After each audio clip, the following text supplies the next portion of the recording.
What if I told you that a normal passenger flight turned into one of the most daring rescue missions in history? What if hostages were separated based on their identity in a foreign airport? And what if a country decided to fly 4,000 kilometers into hostile territory to bring its people back home?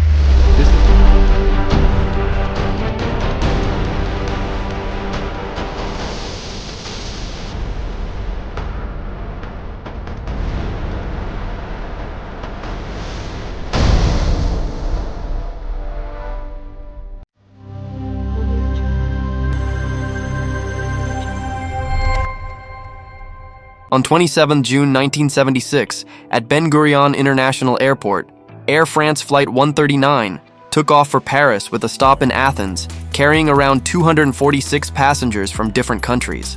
Everything felt routine and calm, but in Athens, 4 individuals boarded the plane hiding guns and grenades in their bags because airport security at that time was weak and poorly monitored.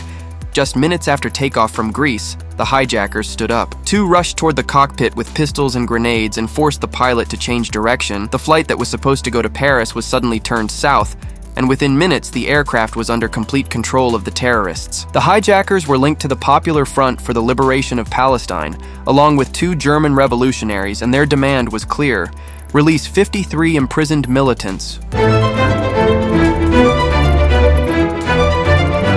The plane first landed in Benghazi, Libya for refueling, and then continued toward Uganda, a country ruled at that time by Idi Amin, who was known worldwide for his brutality.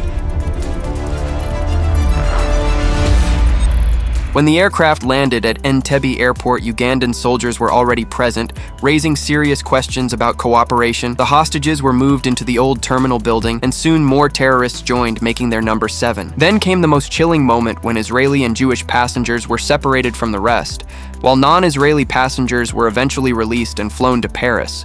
Over 100 Israeli and Jewish hostages remained trapped, guarded by terrorists and Ugandan troops. Inside Israel, panic spread quickly as Prime Minister Yitzhak Rabin faced enormous pressure from families and officials. The hijackers gave a deadline and threatened to kill the hostages if their demands were not met. Negotiations were considered, but many leaders feared that giving in would encourage more hijackings in the future. Israeli intelligence began gathering every possible detail by questioning released passengers, studying the layout of the terminal, and analyzing guard positions. Then an almost impossible idea was proposed: send elite commandos across Africa under the radar land at night storm.